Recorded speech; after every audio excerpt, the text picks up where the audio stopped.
Kalau ibu tanya bagaimana kabarnya hari ini, dijawabnya begini: luar biasa, Yesusku dahsyat. Yes, yes, yes. Ulang ya. Sekali lagi. Bagaimana kabarnya hari ini? Luar biasa, Yesusku dahsyat. Yes, yes, yes. Sehat semuanya? Batuk pilek ya? Oke, puji Tuhan semua hari ini bisa hadir. Sebelum kita memulai pembelajaran kita, mari kita bersatu di dalam doa. Siapa yang pimpin kita dalam doa? Ya, Filipus pimpin kita dalam doa.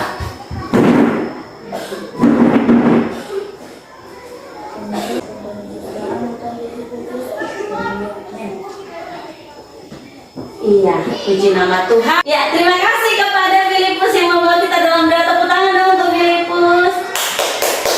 Ya, sebelum kita akan masuk dalam pembelajaran kita memuji Tuhan dengan pujian mengatakan, Yesus sayang padaku. Yesus sayang padaku. Yesus Tuhanku. Sayang padaku. Itu firman-Nya di dalam Alkitab. Pernahkah anak-anak itu berkorban untuk orang lain? Pernah? Nggak tahu? Pernah? Kamu berkorban apa?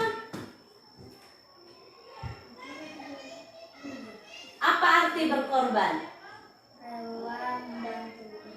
Oh, rela membantu orang lain. Rela berkorban demi orang lain. Nah, anak-anak yang dikasihi Tuhan, hari ini kita akan mempelajari tentang berkorban. Nanti, nah hari ini semua masuk ya, tidak ada yang hadir ya, semua sehat. Puji Tuhan. Kenapa? Sekalipun siapa namanya Veo lagi kurang sehat ya, masih batuk pilek, tapi bisa hadir ke sekolah. Itu karena pertolongan dan kasih setia Tuhan. Tepuk semangat ya. Tepuk semangat. Semangat.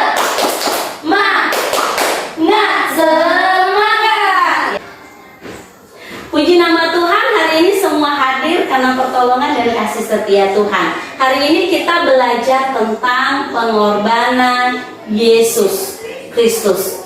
Nah, anak-anak masih ingat nggak tentang pembelajaran kita sebelumnya?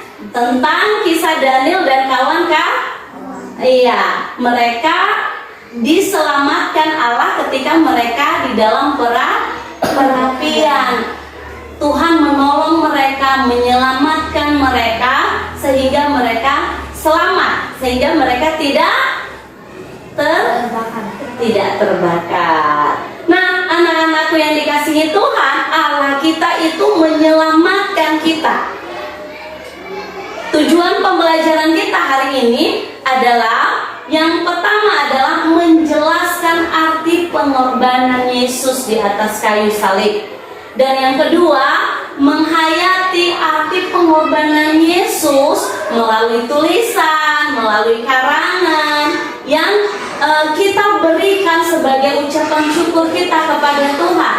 Dan yang ketiga, mendaftarkan tindakan berkorban terhadap orang lain sebagai wujud teladan Yesus Kristus, pengorbanannya di atas kayu salib. Yang keempat adalah dari pembelajaran kita hari ini adalah menyatakan tekad untuk meneladani Yesus dalam berkorban terhadap orang lain. Nah, anak-anakku yang dikasihi Tuhan, hari ini kita belajar bagian ini.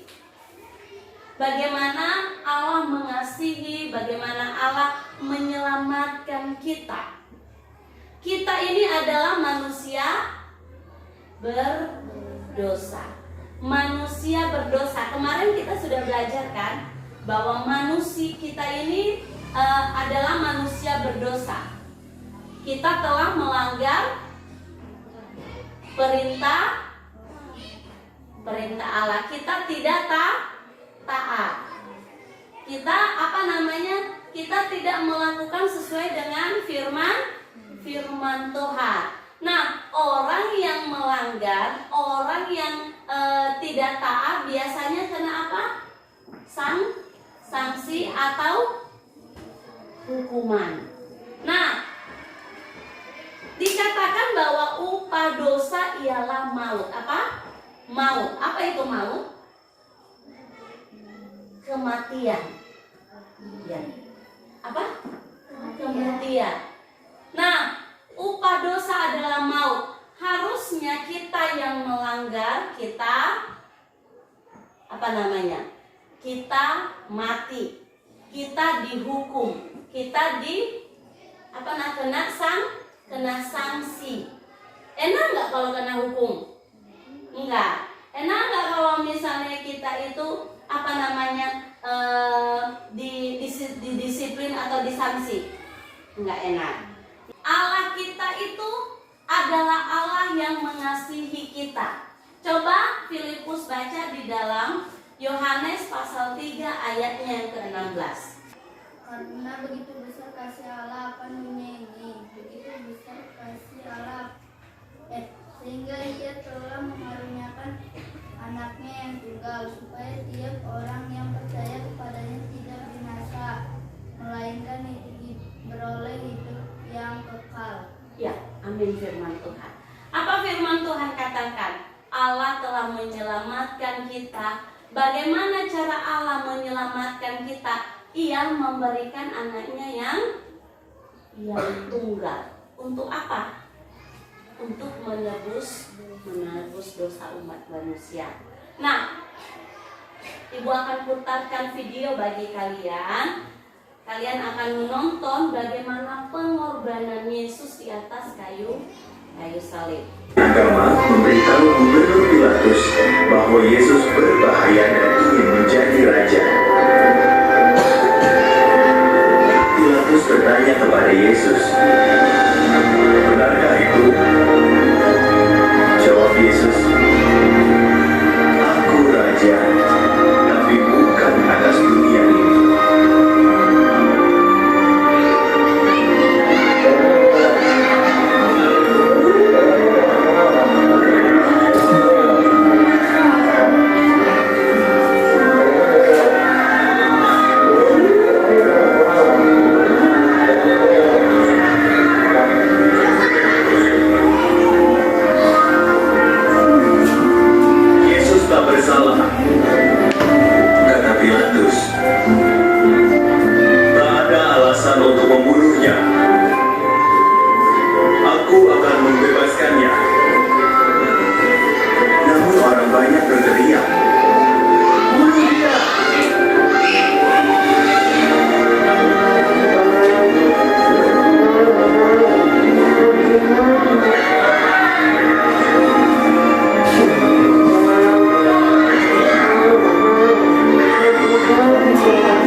bertanya tentang pengorbanan Yesus.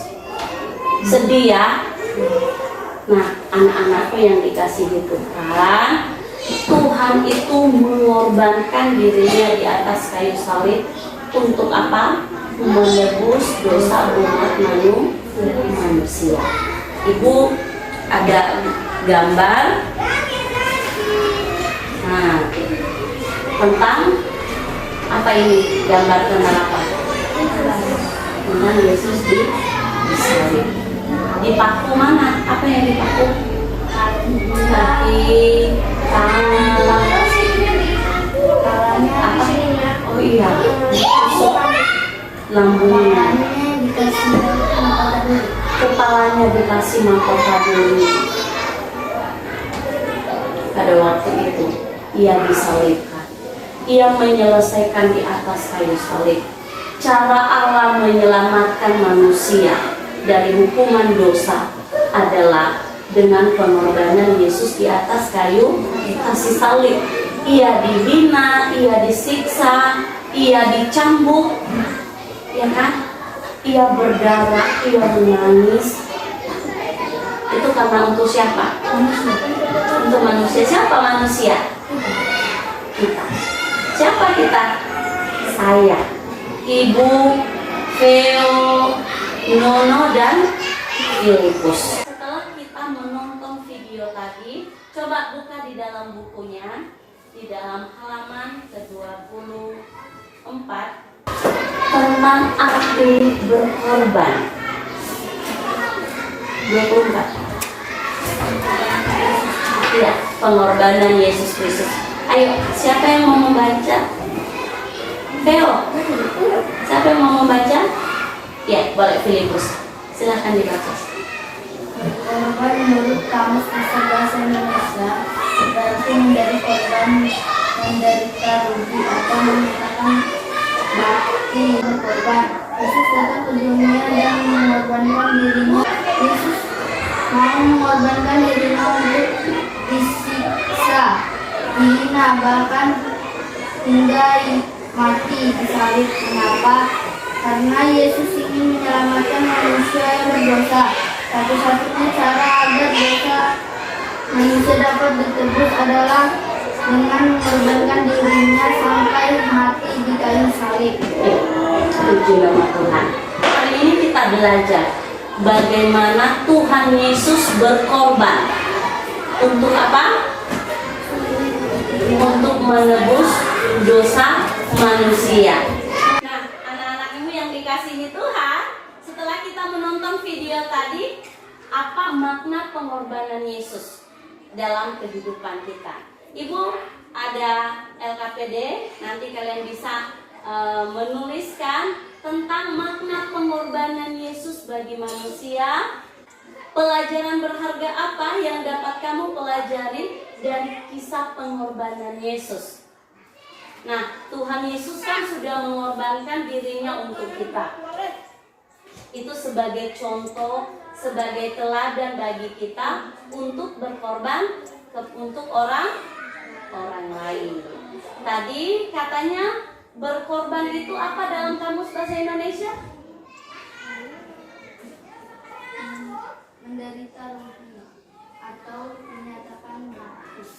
Nah, dalam Kamus Bahasa Indonesia dikatakan bahwa berkorban itu menderita rugi atau berkorban bagi orang lain. Menderita rugi, siapa yang mau rugi?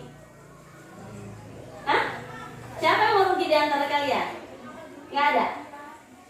Nah, tetapi kita diajarkan untuk berkorban terhadap orang lain. Misalnya ada temennya yang sakit. Pernah nggak ada temennya yang sakit? Pernah ada yang masuk rumah sakit? Pernah. Waktu itu pernah kalian kumpulin duit? Pernah. Untuk apa? Menjenguk ya? Untuk membantu ya? Temennya yang lagi susah kalian tolong?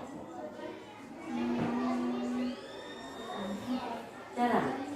Tapi hari ini kita belajar bagaimana kita harus berkorban kepada orang lain. Ibu akan bagikan LKPD. Dari LKPD ini kalian akan menuliskan jawaban-jawaban sesuai dengan apa yang ditonton tadi dalam video dan apa yang dibaca.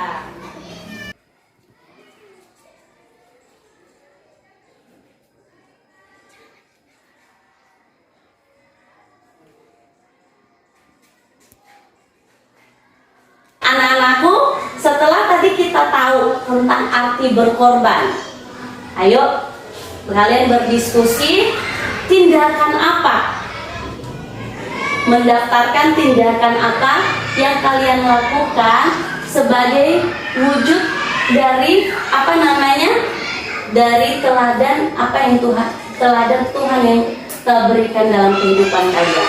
Lihat halaman di LKPD-nya bagian yang terakhir. Di situ ada satu contoh tentang teladan. Apa? Coba si Veo baca.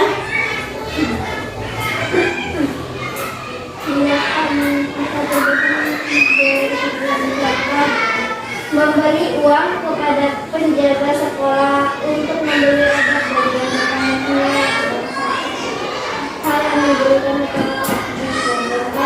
Hal yang diberikan uang penjualan, uang jajan habis atau berkurang.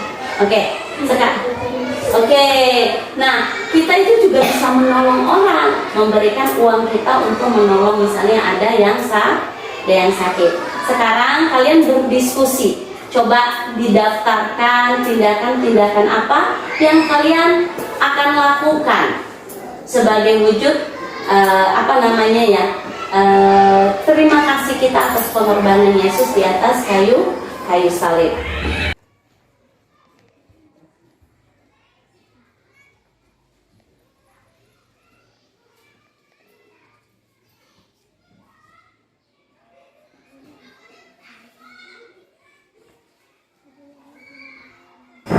Tuhan Yesus berkorban untuk kita untuk menebus dosa kita, menyelamatkan kita. Nah, karena Yesus telah menyelamatkan kita harus setia kepadanya. Kita juga harus hidup sesuai dan seturut dengan firman Tuhan. Kita harus taat.